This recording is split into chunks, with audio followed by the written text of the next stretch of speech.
You are listening to the Intrepid radio program with Scotty Roberts. Intelligent Talk.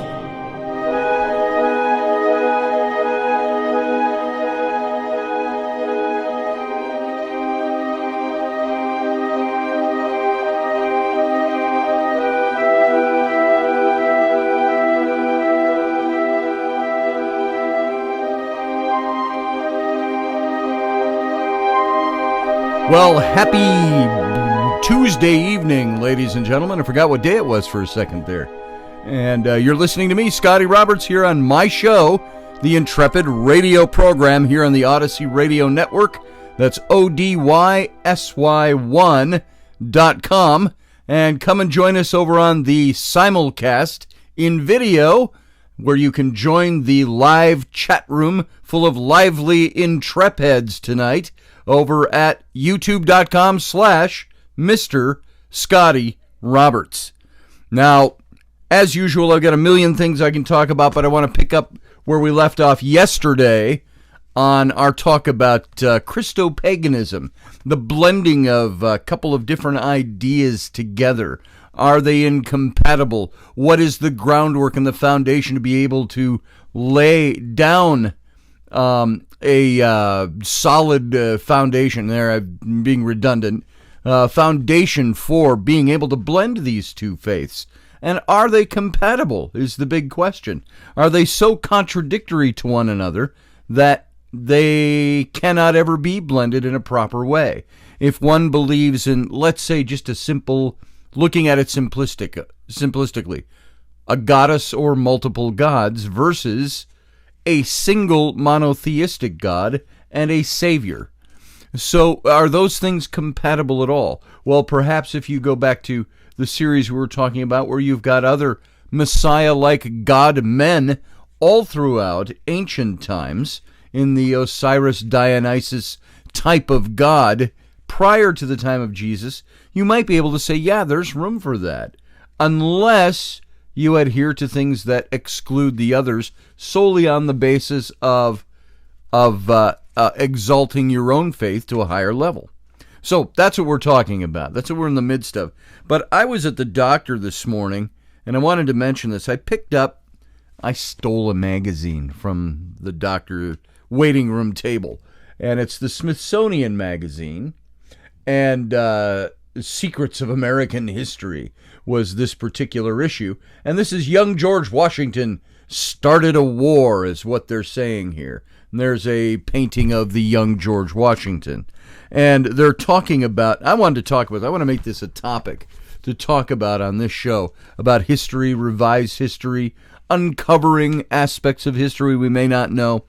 And there's something that really bothered me in this article as I'm looking at it, and that is once again coming face to face with trying to revise history. There is a big movement out there, and this isn't the topic for today, so we'll talk about this another time. Let me see if I can find it for you, where they make mention of the revising of history in order to fit political correctness. Now, I have not read the whole article, but I thought it was an interesting article because I've studied this topic before. The French and Indian War period is what they're talking about, with Washington starting a war. And that's the French and Indian War, which took place, about 17 years? It ended about 17 years before the American Revolution. And by that time, of course, Washington had risen in the ranks and became the general of our continental armies. But I'm looking at this, I just thought I'd show this, and maybe I'll get this up when I actually do something on this. This is a mural that is at a high school, and they had several murals in it. And in this mural, they show Washington shooting over here. I'm sorry, way over here. I'm doing this backwards as I'm looking at it. And it's a mural going up a stairwell. That's the life of one of the founding fathers. But it's a revisionist history. It's trying to point out that he was a faulted man, which there is no problem with that, in that he owned slaves, in that he was part of a war, in that he did things that we look down on nowadays. And one of these days soon I'm going to talk about revisionist history. but pick up this magazine, Smithsonian, and read about George Washington. And they're talking about how he started a war. And I do know that back when I was doing, we were doing red coat reenactments, living history. I had my musket and my British red coat and my kilt and this sword here hanging on the wall and all the accoutrements. We were playing the 42nd Royal Highlanders, the Black Watch, from the French and Indian War. And in that, we knew our history, and we talked about how Washington was part of the contingent, that they were in parley, and when he left, he kind of expressed to his Indian allies that, yeah, it kind of would be a good thing if those guys didn't exist. And the Indians went back and slaughtered the opponents, and there was one of the Indian chiefs that washed his hands figuratively in the brains of a slain British soldier, and so or commander. And we'll go into those facts later, but Washington was part of some of these incidents, and he was part of starting the French and Indian War, but it was not his idea. He was just part of events that led up to the French and Indian War. And so I just want to make mention of that because I grow really weary of revisionist history. We have to show how terrible these people really were that founded this greatest country on the planet.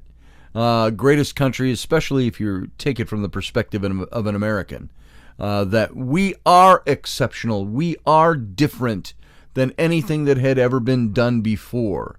And while there are great countries out there around the world, not to diminish anyone else, I believe America is the greatest. It was a great experiment when it started, and we're still experimenting with things. And this is something that brings me a lot of consternation when we have to say, well, Jefferson and Washington and these guys couldn't possibly be people we look up to because they owned slaves. We've talked about this before. We'll talk about it again.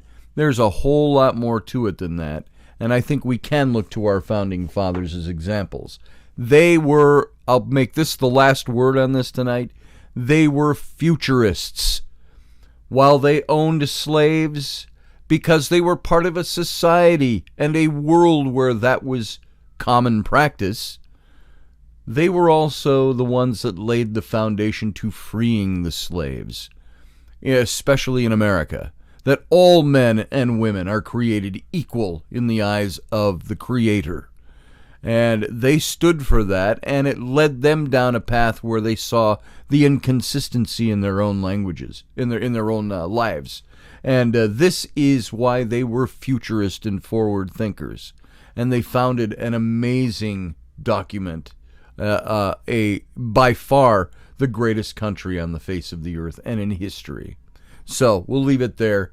We'll do that another time, and we'll move on to that. So I've got to, when I ramble on like that, I've got to just double check my time and make sure I'm doing okay. Yeah, we're well underway, but also got a lot of good time left. We were talking yesterday about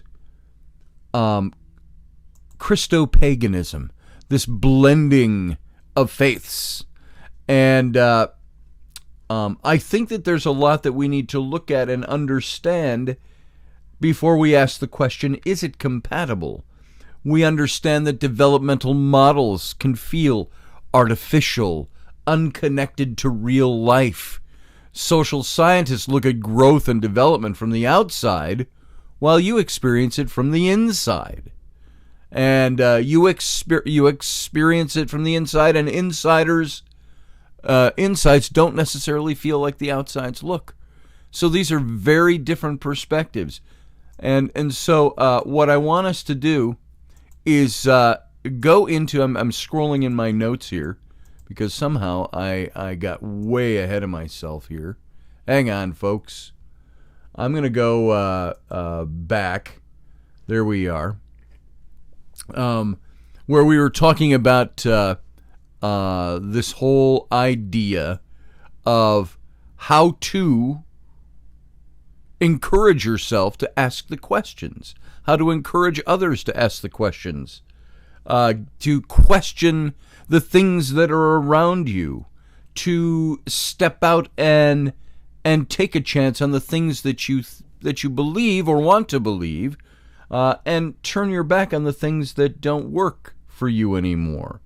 The problem with that for many of us is that we were raised to believe that some of the things that we turn our back on are the truth.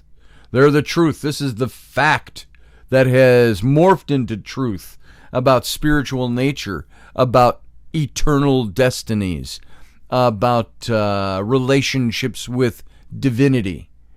And so the questions that you have to convince yourself of are whether or not looking at other things and perhaps blending them with what you believe, creating, in a sense, your own proto-religion for yourself, or as Paul said in the New Testament, he says, work out your own religion with meekness and fear. Are you a pagan? Are you a Christian? Are you a Christo-pagan? Or anything else? They're designed to help you become aware of your current beliefs, these questions that we have, these doubts that we have, their meaning to you and how they shape and inform your spiritual practice, whatever it may be. So this is what I'm encouraging you to do. Not to leave a faith, not to change a faith, but to look at the possibilities that faith is something that you create yourself. And while I have heard this kind of thing, the bothersome part of that for me is that there are people that say, you create your own truth. Well, maybe so. But if we can do that about divinity, does that then say, if we can make divinity what we want it to be, and our faith practice to be what we want it to be, are we in essence denying that there might be an absolute truth out there to aid given divinity? Why is it when it comes to divinity and spirituality, it can be all over the board? And I only ask that because these are the questions I ask myself. Can spirituality just be something I pick and choose? Is there a spirituality or a divinity or a faith practice that is the one true way to do something? How do we know that there are different ways to practice spirituality? Now, I'm not saying the mechanics. We all know there are different religions out there and different faith practices and different spiritualities. But what I'm asking is, how do we know all roads lead to Rome? How do we know any faith practice will bring us into a good position with a God or the divinity or the creator of the universe? Does the creator of the universe have strictures and mandates that we need to follow? Or are we open to find that creator in any way that works? Is that creator a judgmental, wrathful God that demands your obeisance, demands your loyalty, demands that of you, or does he want you to do this willingly? And this is the question of free will. Supposedly we have that. In Judeo-Christianity, we are told in the Bible pages that we have we've been given the right to freedom of choice, free will. And we can choose to follow God, we can choose not to follow him in accordance with biblical scripture and biblical theology. But of course, that choice, as free as it is, and as wonderful as it is, there are consequences if you make the wrong choice. You're free to choose to not believe in me, says the God of the Bible, but the result, of course, is hellfire and damnation and separation from the love of God for all infinity, eternity, as it calls in the Bible. Is that really free will? If the consequence for expressing free will is damnation? These are questions you have to ask and things that you have to deal with on a personal level. Is this what I believe? Is this who the creator of the universe is? Is this his personality? Is the creator of the universe, as I learned in systematic theology, is he someone who says, I created you, you are mine, I made you out of nothing, I can do with you whatever I wish? Is that the attitude of a divinity? Is that the attitude of God, of the creator? Or is the Creator going to allow other avenues for you to discover Him? Is this the last great avenue of discovery, the one that's always existed, the discovery that exists in the heart and the mind, to reach out and find God the way on your terms? Or does God demand you to do it on His terms? That's a big question to ask. And I think almost an unanswerable question with any sort of solid fact to back it up, other than this is the way I wish it to be.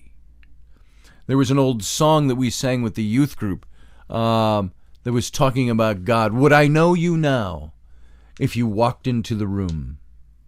If you stilled the crowd, if your light dispelled the gloom? Or if I saw your wounds, speaking of Jesus, touched your thorn-pierced brow, I wonder if I'd know you now. Or have the images I've created so distorted who you are that even if I was looking, I could not see you, the real you? Have I changed the true reflection to fulfill my own design, making you what I want, not showing you forth divine? Now, that's a question. That's an artist question, as he wrote that song.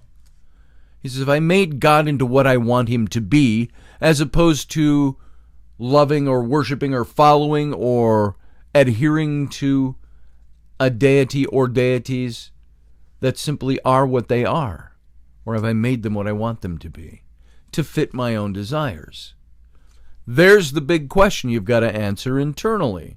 And those are the questions that plague us if we were inculcated into one way of believing and then decided this is not working, I don't think this is right. You turn away from that. And it's not like deciding one day, well, I was raised liking peanut butter, but as I grew older, I decided peanut butter just is not where it's at for me. So I think I'm going to go to Nutella. And you go try Nutella, but you have to look over your shoulder to make sure peanut butter's not watching. Is that what it's supposed to be like? Is it that easy? Is it as easy as saying, hey, there's more than peanut butter, there's Nutella. There's other toppings like jelly, preserves, jam, honey. There's all these different things that we could spread on our bread, or what if you're not following the mandate and you use a rice cake instead? So there's all these variables that come in, but you get my point. So is God the creator? Let's use the term creator. I like that better than God, because God's a boy's name. So rather than calling him God or goddess or gods, let's talk about the creator. Creator being an amalgam of different gods, or the God himself, the singular. So this just comes to my mind, and this is why I'm asking these questions, because they're the things I struggled with when I began to question my faith, when I began to question the things I was taught. Does my faith uphold to the rigid standards of what truly is, or is it something man-made? Is it something manufactured? What was the purpose for manufacturing that? Who brought that message to me? Who told me that God is the God? And what was their motivation? What was their cultural background? What was the history of why they did what they did? And then you look at that and you have to weigh it out and say, is that true spirituality? Is that truly speaking with or reacting to the divine creator? Maybe it is that black and white. Maybe it has nothing to do with spirituality. What if the creator said, spirituality is your own personal practice. I'm telling you to follow me, or I'll wipe you out. What if that's the truth? And it has nothing to do with spirituality. So the problem with that is that we don't have a physical manifestation of that. So, except something that we're told happened thousands of years ago. So there's the question. Let's move on with this, because I want to get into another area. even before we hit the breaking point for the first segment here. So I want you to think about these things and ask yourself these questions. Deal with those questions. I've been in that mode of dealing with those questions for a good 20 years because they're things of the heart and mind. There's nothing that's going to give you the solid evidence. You just have to make the choice to believe what you're going to believe. That's the free will. But are you in a good place or a bad place when you do that? So let's look at the outer landscape for a second here. And I want to talk about interspirituality and blended paths. The landscape of religious belief and practice has been changing for a long time. Ideas are coming together in unique ways. We can look around it. We can see it in our circles, the friends, the people we know, outside of those circles as well. The fact that a word like Christo-pagan even exists, and books can be written on the topic, radio shows can be done on the topic, illustrates this point perfectly. But this might not be news to you. I mean, there's many of you here, I'm sure, who are listening, who are light years ahead of me, the guy talking about it now. What I respect are people who have for a long time asked these questions. What I tend to shy away from or have problem with, and I don't know why, it just grates me the wrong way, are people who think they know everything about it. Because even as I research it and study, as I've been looking at this, dealing with these questions for 20 years, 2 decades, I haven't come to solid conclusions because I don't have all the facts in hand. But there are some people who say, I choose to believe this, and I'm going to go off on that. But that's exactly what the tradition I'm coming out of, Christianity, has done for millennia. So there's no doubt you have personally seen, observed, and maybe even dealt with people in the rise of interfaith dialogue, on interfaith councils in the past. And maybe you've been part of this whole multi-faith effort to host special events. Now, I've done that with the Paradigm Symposium. It wasn't necessarily an interfaith event about spirituality, but it was one about asking questions about origins, asking questions about history and things like that. That was the Paradigm Symposium that we ran for 5 years. We did that to ask questions, and spirituality almost naturally attached itself to that. And maybe you've been part of this stuff. Maybe you take social action. Maybe you operate food pantries, provide relief to disaster areas, do your social stuff, social justice. And it's likely that you have friends who studied or experienced other religions and spiritual practices. Maybe you've done the same things. Maybe you and your friends have wrestled over the question of whether God is a woman, has a feminine aspect, is a guy, has a male aspect, is both, is many. These are all things that we question and we ask. Maybe you've questioned the same thing, and whether every culture's concept of God ultimately points toward the same thing or not. Do all roads lead to Rome? And whether beliefs and dogmas created by political necessity and power are or ever were valid. And to what extent religion should enter into a political discussion now, in today. Perhaps you've wondered whether or not religious belief is helping to build a better world and a sustainable future that can peacefully accommodate the world's cultures, religions, how your own religious belief and practice fits into the future. Maybe you've already thought about all of these things. Well, let's explore that a little bit more when we come back. Sit tight for 2 minutes. We'll be right back.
Hey gang, welcome back from that break. I appreciate your sitting in and waiting for me to come back.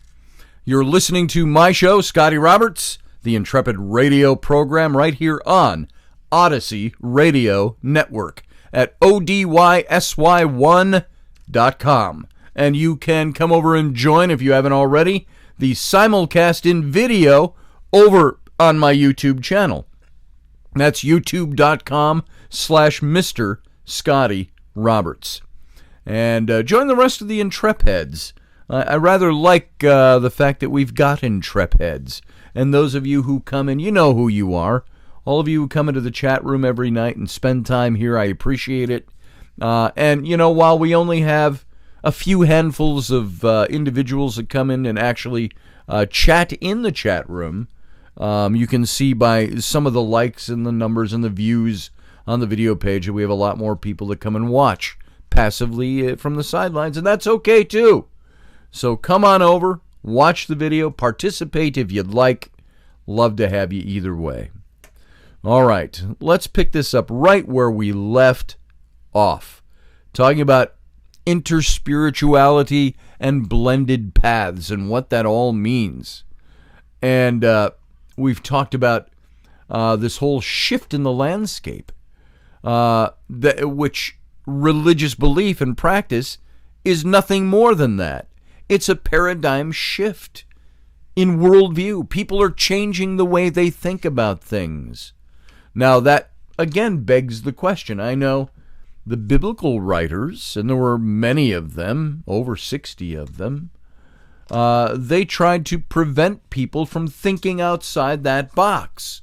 They didn't want people doing that because they would lose control of who they were. Or some of them probably genuinely believe that God wants you to think this way. And I'm talking Judeo-Christianity and the Bible and so on. How can your worldview change about what you believe if it's the truth? Wouldn't you just be ignoring fact and truth? That's the question that we ask. That's the question that plagued me for a long time. And it still does to a certain extent, because there is no way to pierce that veil and prove any of this, to prove what you're thinking. You have to make a choice and head in that direction. And I think you'll have a certain peace of mind about it, but there are always questions that will accompany this, especially, I almost said especially, and I hate that word. By the way, I'm going to tell you folks, there is no X in the word especially. I hear people on newscasts use the word especially. Where the hell did the X come from? See, we even changed the way we spell words. Pronounce another of my pet peeves, the word often. When I grew up in school in the 60s and the 70s, you know what they taught us in 5th grade vocabulary? I remember this. I actually remember this test that we had, 5th grade. And one of the words was often. And we were taught on that quiz, that little test, that the T is silent. Often is not a word. It's not the way you pronounce it.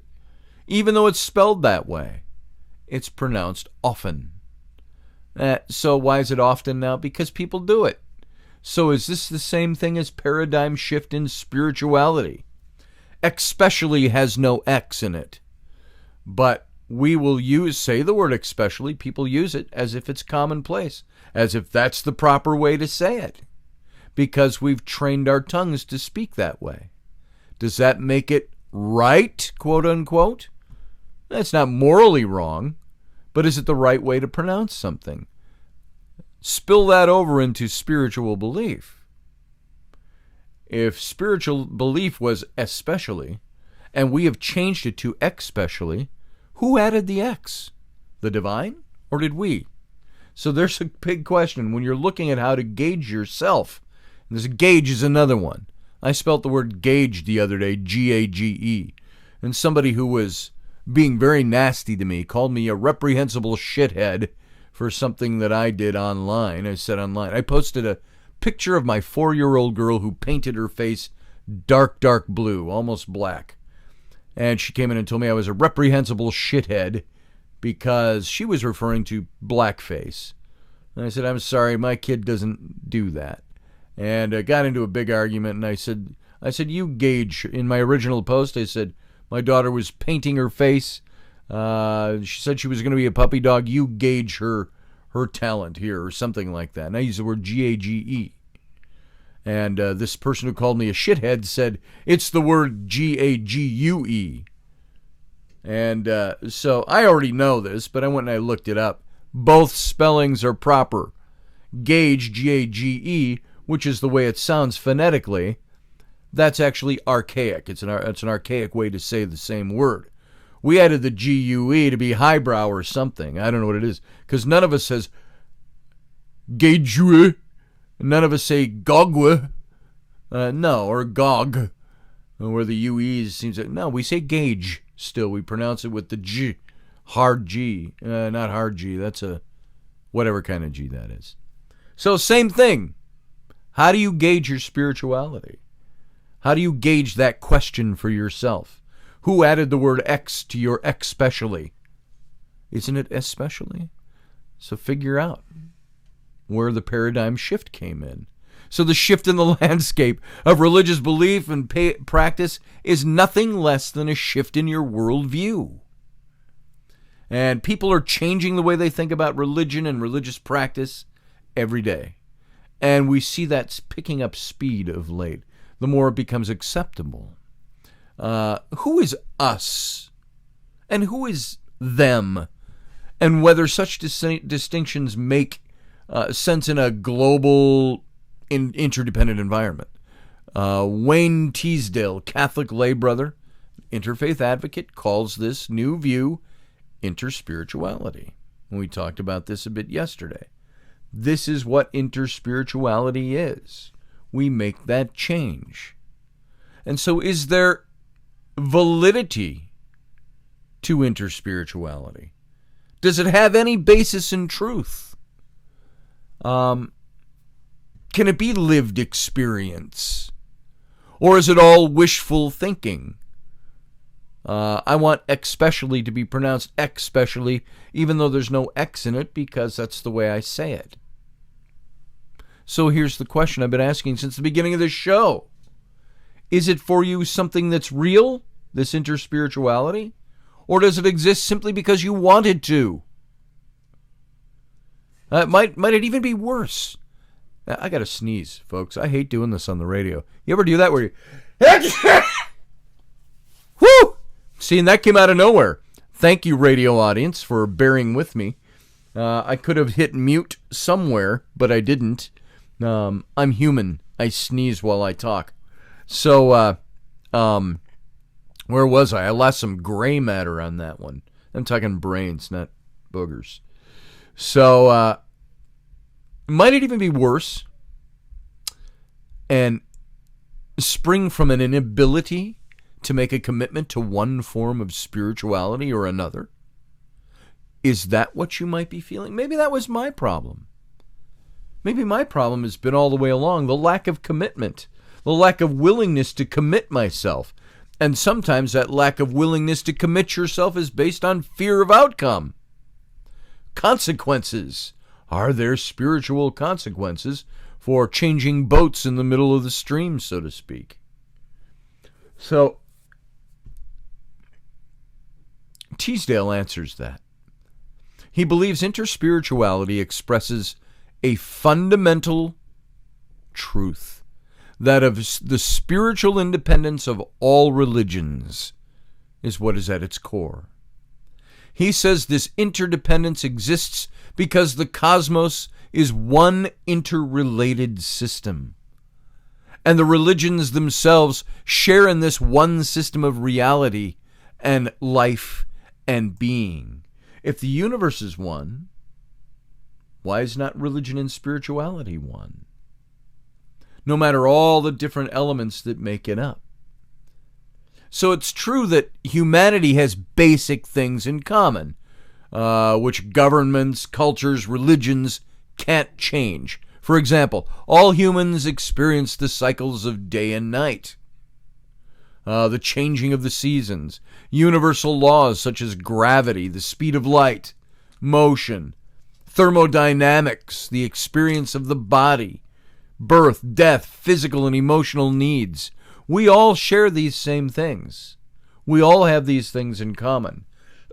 And since religions generally address the human condition, its purpose, its meaning, its final end, they're also interconnected through the experience of a shared reality, the solid, the here and the now.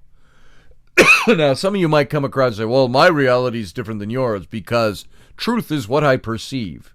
I go, bullshit, I call on that. I've never gone along with truth is what I perceive it to be.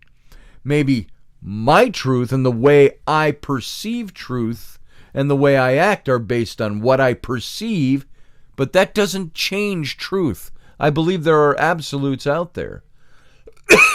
I can believe that gravity doesn't exist, and I'll still fall to the ground when I jump off a building to prove to you that I can defy it.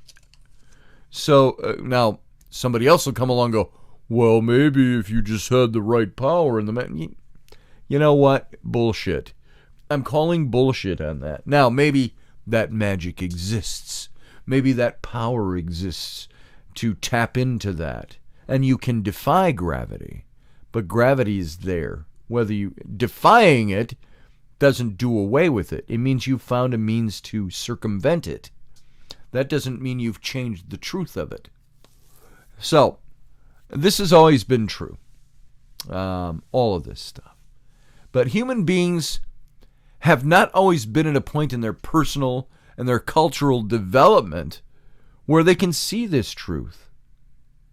Sometimes a person has to grow into a capacity to see something before he or she can see it. Interspirituality, then, is not a recent invention. It's just a recent recognition. And this is where I think awake and being awake comes into play. You may pronounce especially with an X in it, especially, and not think twice about it. I think it's the person who becomes awake who says, who created the word, and why should it be spelled a certain way? Mark Twain said, I pity the poor soul who is so unimaginative as to be able to spell a word only one way. And he was a big proponent of phonetics, even in the late 1800s, early 1900s.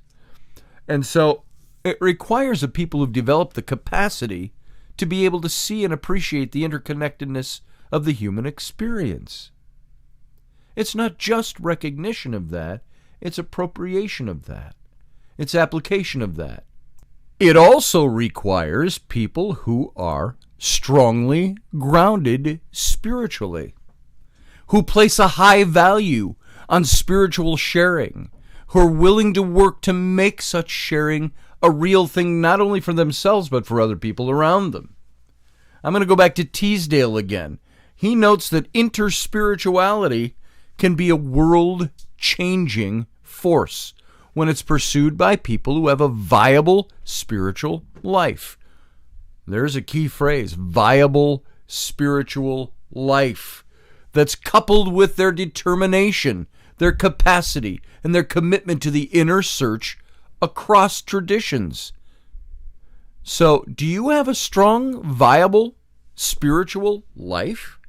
How would you qualify your own spiritual life? I think that's a really good question that we should all think about and we should all look at. What's your spiritual life like? How would you gauge your spiritual life? G-A-G-U-E or G-A-G-E. How would you gauge it? What would the thermometer of spiritual life be when you stuck it in your innards, spiritually speaking? What would it go up to? Would it go to viable? Would it go to doubtful? Would it go to wishy-washy? Would it go to I don't know? Would it go to I don't give a shit? Where is your spiritual life? So this world-changing stuff, this paradigm-shifting stuff, can only work when your spiritual life is vital and viable. And you got to combine that with your determination, your commitment to an inner search. And so beyond the recognition of humanity's common experience and connectedness, interspirituality promotes values that can help humanity create a joyful and a sustainable future. I'm not talking about physical stuff necessarily, the physical surroundings, but the atmosphere that creates something. It's like when talking to and listening to, this was a few years ago, I was listening to a bunch of artists who were talking, and there were some artists in Iraq that were asking people to come and visit for a cultural conference. And they were like, politics be damned, war be damned, our leaders be damned. We're here to do this. We're here to promote art and culture, a spirituality, if you will. Now, all the tension over there scares people away from wanting to go over there. But there is a part of society, a enormous part of society that wants nothing to do with the politics and the governments and the wars and all of that. I know I traveled to Egypt several times, and the people there I worked with, they wanted nothing to do with extremism. And they invited us with open arms and wanted to share. I've got good friends I love over there that think differently than I do, different spiritual beliefs, different religions, different cultural backgrounds, different traditions, who all want the same thing. They all want peace and they want to share things. That's the external, but it comes from that internal. So this is beyond the recognition of humanity's common experience and connectedness. And so the lowering of global tensions can lead, in turn, to better decision making, better allocation of resources, preservation of the environment, and reduction of the war. I got to tell you, that's something one of the current sitting president of the United States, President Trump, one of the things he said before he was elected, he said, I want us to have peace with Russia. Why would we want there to not be peace? Is the question. And then when certain things happen or are attained, politics happen, blah, blah, blah, we all know that. The story changes from side to side because their focal point is not seeking peace. Their focal point is not wanting to find interconnectedness on a governmental level or on a world level, let alone a heartfelt level. And so it will never succeed in any other way because that you have to look at what drives them. Is it their viable spiritual life that drives these decisions? Probably not. So in general, interspirituality promotes values that have the potential to bring human beings to a greater appreciation of each other and more cooperative interaction. Would you deny that? Would you say that that doesn't exist? If human beings work to find a level where they can meld things together better, would that be having one God telling you to wipe out everybody who was of a different tribe that didn't believe what you believed? To wipe them off the face of the earth. Their men, their women, their children, their goats, their dogs. Is that something we'd be pursuing? These values can be summed up when you think of it this way. Interspirituality honors more than just our own tradition. It honors the totality of human spiritual insight. And whether or not it's God-centered, to leave out any spiritual experiences to impoverish humanity. Now that might sound like a lot of la kumbaya to some of you, at least on a political front. But I'm not talking about politics. I'm saying politics will be affected by the way we do these things. But this isn't about government, civics, and politics. This is about the human heart. This is about belief system. This is about spirituality. If everyone looked to blend spirituality, what would life be like? If you didn't have somebody in charge of that spirituality who was telling you you must wipe out or kill or do something or believe this or do this grocery list of things in order to be right in the eyes of the divine. Would that revolutionize the way our world works? Maybe that's a little la kumbaya. But I think that potentiality exists. I don't want to say inevitability, because getting people to this point is probably going to be the hardest part of all. There are people in faith that can't even come to this place to realize that there are differing traditions that could be blended. Now, paganism has blended traditions, of which Christo-paganism is one. And it arises from this growing interspiritual awareness. Christo-paganism doesn't desire to do away with the diversity of religious expression, but it adds itself as one more divine expression. And Christo-pagans know this. And they know that the spiritual journey takes many forms, and they're willing to share within and across traditions.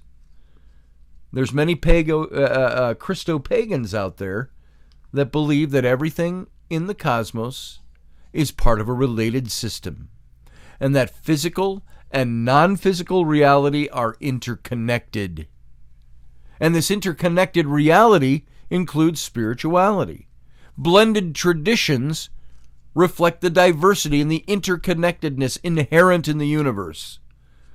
And so when we support the many differences among individuals by permitting persons to find their own unique point of intersection with the universe and to describe their experience with the divine in terms unique to themselves, paganism in general and its interspiritual traditions in particular allow this wide range of experience without being threatened by it or requiring it to be codified into dogma. Dogma. There's a dirty word, I think. When you codify, if you want to say it that way, when you codify your traditions, they become dogma. And this is where I think there are crossovers that are available to us if we only relinquish the dogma and start realizing that there is a spirituality that really reflects the universal that is out there. So in paganism, responsibility for matters of belief rests directly on the individual. There are some that fear that such a responsibility is too great and cannot be exercised with good results, that people should not be left to make such choices on their own. But the problem with this position, it's like, look at your government here in the United States. Let's use that as an example. Which political ideology says people are smart enough to do on their own? Teach them, and they'll do things on their own. They'll make things happen. They'll make things grow. And then there's another belief system, political belief system, ideologies, that say, no, we have to do it for you. People are too dumb to do this, so we have to legislate it. So look at those examples and say, which one would you rather live under? Which one is really freedom? Which one expresses liberty? So, and I think that's a great example, by the way. So the problem with this position is that responsibility for your beliefs is not one that can be avoided. In this country, when you vote, when you do things, even if you don't vote, you can avoid taking responsibility, but you have to live with the consequences of that. So, same thing. There are people that believe this personal decision, personal responsibility, personal, what's the word I'm looking for? Just your personal, I'm going to stick with responsibility for what you believe, it's not one that you can avoid. And if you don't do anything and you hope that the issue goes away, then by your choice not to act, you'll have exercised your responsibility, and your beliefs will reflect the value you put on non-action. It's like not voting. If you don't vote, don't complain about what happens in the election, is the idea. And I don't care. Everybody's going to say, well, voting doesn't really matter, because it's all decided with... Bullshit. Voting does matter. We saw it in the last election. And so, if you decide to join a particular religion and adapt to its beliefs, then by that action you've exercised your responsibility, since joining a particular group or religion is a choice to adopt their beliefs and their practices. And the responsibility to choose is a personal power that you hold. You can ignore it or you can give it away to others. So use it purposefully or unconsciously, but it's not a responsibility that you can avoid. When it comes to your spirituality, you are stuck with it being, you are stuck with being responsible for what you choose to believe. And based on your beliefs, how you choose to act in the world. All the other questions regardless. And that's where we're going to wrap this up for tonight, folks. Thank you for being here. So much more to say on this. We could go on forever. But join us again tomorrow night, 23 hours from now. We'll talk some more about this. See you later.